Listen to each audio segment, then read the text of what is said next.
Shalom. First and foremost, I want to begin this lesson by giving all praises, glory, and honor which is due unto Yahweh, Bahasham Yahweh Shai, Bahasham L'chakadash. Double honors to the apostles and elders of great most honorable well, and Shalom to the elect of the nation of Israel, the elect of Yahweh Shai, starting with 144,000. And this is going to be a lesson going into the part that Russia has to play in prophecy, okay, in end time prophecy. And I was watching the interview with Tucker Carlson and Vladimir Putin, which is the head of Russia, the president, or the prime minister, however they have it over there. And he was saying that at one part of the interview, he was saying that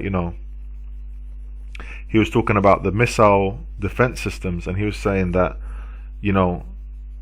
they would create capabilities to surpass those defense missile systems, okay, and that they got some of the greatest missile technology in the world, okay, and I wanted to show that that's part of prophecy, because Russia's going to be a big part in taking down this man and his kingdom, okay.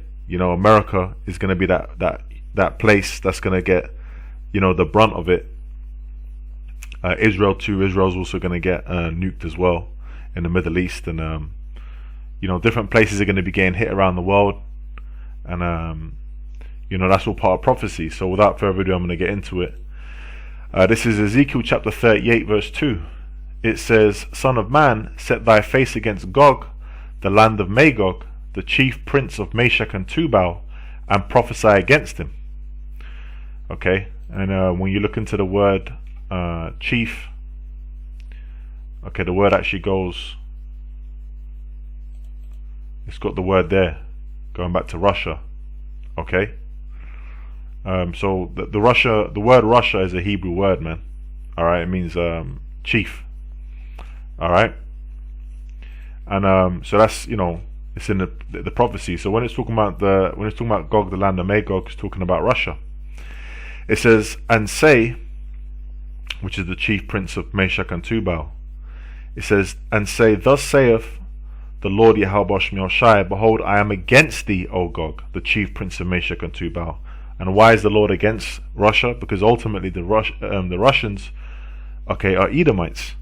Okay, it's an Edomite nation, and the Lord is against the Edomites. Russia's not going to be the next superpower that's going to, take over and have the hegemony in the earth.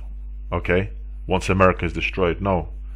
The leadership, the ruling class, the ruling government on the earth, and the ruling people is going to be Israel, the Israelites. Okay, the true Israelites. Okay, which is our people, and it's not going to be China, and it's not going to be Russia. These other nations are going to be taken down by our Lord, man. All right. And that's why the scriptures say, "On his head were many crowns," and I believe that's in Revelation 19. Bear with me. Revelation 19.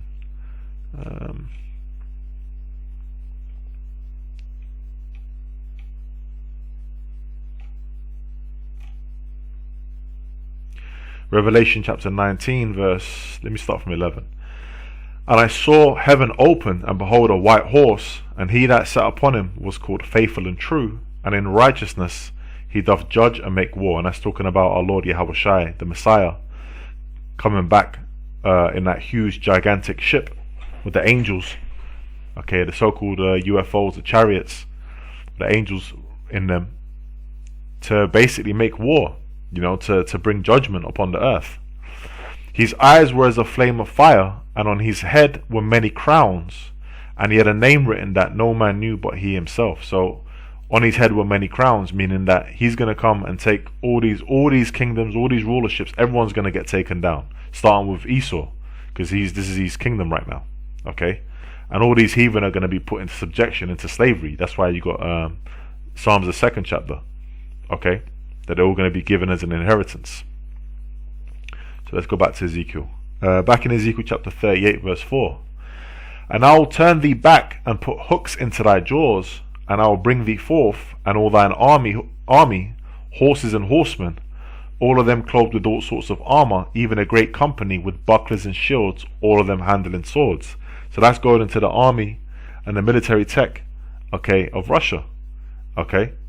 And what does it mean to put hooks into that jaws? Put Russia back into that Cold War mentality. Put them back into that,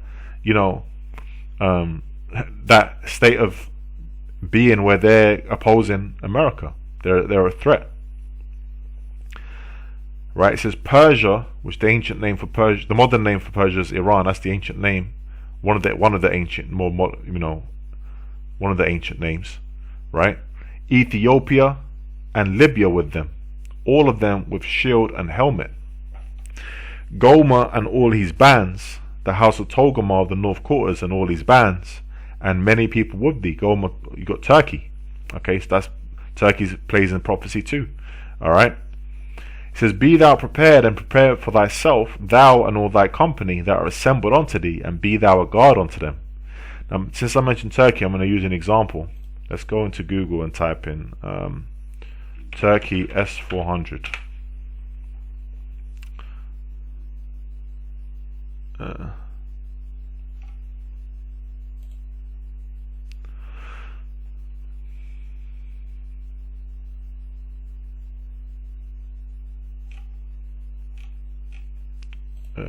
Let's deal Turkey.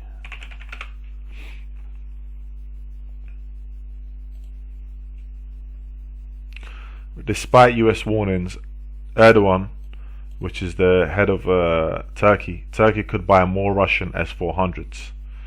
Okay, so they've already been making deals, and this was back in when was this dated? 2021. Okay, so Russia is arming up its it's the people that it's being a guard onto, man. These different nations. Okay. It says that after many days thou shalt be visited, in the latter years thou shalt come into the land that is brought back from the sword, and is gathered out of many people, against the mountains of Israel, which have been always waste, and it's been like that since pretty much since 70 AD. Okay, our land is going to be, beautified and have the right people in it. Okay, when our Lord returns and puts us back in that land. But it is brought forth out of the nations, and they shall dwell safely, all of them. Thou shalt ascend and come like a storm, thou shalt be like a cloud to cover the land, thou and all thy bands and many people with thee. Thus saith the Lord Yahweh Shemel Shai, it shall come to pass that at the same time shall things come into thy mind, and thou shalt think an evil thought. And thou shalt say, I will go up to the land of unwalled villages, I will go to them that are at rest, that dwell safely, all of them dwelling without walls and having neither bars nor gates, to take a spoil and to take a prey, to turn thine hand upon the desolate places that are now inhabited, and upon the people that are gathered out of the nations, which have gotten cattle and goods that dwell in the midst of the land. So the land of unwalled villages is talking about America. Okay, that's the place that's going to get hit. That's the major place that the scriptures constantly refer to as being destroyed. Okay, with one of the main nations coming up against it in prophecy is Russia. Right? This is Jeremiah chapter 50 verse 2. It says, declare ye among the nations, and publish and set up a standard. Publish and conceal not. Say, Babylon is taken, Bel is confounded, Merodach is broken in pieces. Her idols are confounded, her images are broken in pieces. For out of the north there cometh a nation against her, which shall make her land desolate, and none shall dwell therein. They shall remove, they shall depart, both man and beast.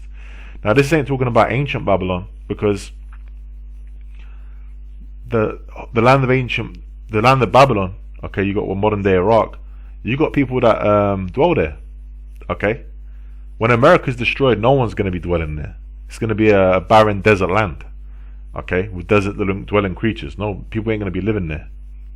Alright, so that's talking about that destruction that's coming from Russia out of the north.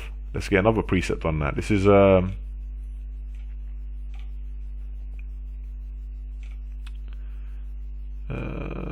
Isaiah chapter 13 verse 17.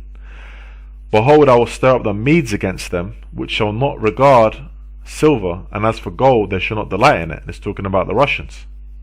Their bows also shall dash the young men to pieces, and they shall have no pity on the fruit of the womb. Their eyes shall not spare children. And what comes out of the bows? Okay, the bows being the silos, the arrows. Okay, quick precept on that. Let's go back to Jeremiah 50. This is Jeremiah chapter 50.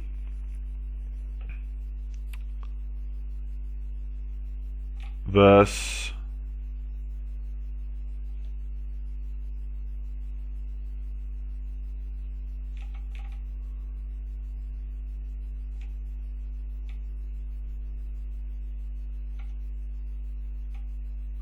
14. Put yourselves in array against Babylon round about, all ye that bend the bow. Shoot at her, spare no arrows, for she hath sinned against the Lord. So who's the ones that bend the bow? Who's the ones that can shoot the arrows? The ones that have the nuclear missile technology. Alright? So all these different nations are going to be shooting their missiles at America. Alright? America's going to get it, man. Even its own allies. Scripture say, what's that in Revelation? Was that 17 or 16? It says, and the 10 horns which thou sawest upon the beast, these shall hate the whore being America, and shall make her desolate and naked, and shall eat her flesh and burn her with fire. That's that fire from the nuclear missiles. Okay? Back in Isaiah 13 and 19. And Babylon, which is America, the glory of kingdoms, the beauty of the Chaldees' excellency, shall be as when Yahweh Shemiel Shai overthrew Sodom and Gomorrah. And Sodom and Gomorrah got fire rained down upon it, man. Brimstone. It shall never be inhabited, neither shall it be dwelt in from generation to generation. That's how you know it's talking about America. This ain't talking about ancient, they're talking about Iraq. Neither shall the Arabian pitch tent there, neither shall the shepherds make their fold there. Alright? So that's, you know, prophecy of the time that we're in. You have interviews like this, and pretty much this thing's gonna get worse and worse, okay? But the major prophecy that we're waiting for before the culmination of this war, which culmination, let me get the word for culmination, right? It means kind of like the climax. The highest or climatic point of something, especially as attained after a long time. Alright? The highest point, which is going to be them nukes flying, okay, and hitting and destroying America and the return of our Lord. Okay? You know? And the major prophecy that we're waiting for before that is the Revelation 13 and 16 prophecy, which is the fulfillment of the we're waiting for the fulfillment of the mark of the beast prophecy, you know, for this devil to basically push on the world and try and deceive the world to take this microchip implant. That's what we're waiting for, you know. So hey, this is just a quick lesson, just, you know, touching on Russia and prophecy, and we're in the end days, man. So hey, with that, Lord willing, that was edifying in the spirit and power of the Yahweh Shemiel Shai, B'Shem HaKadosh. And with that, man, Shalom.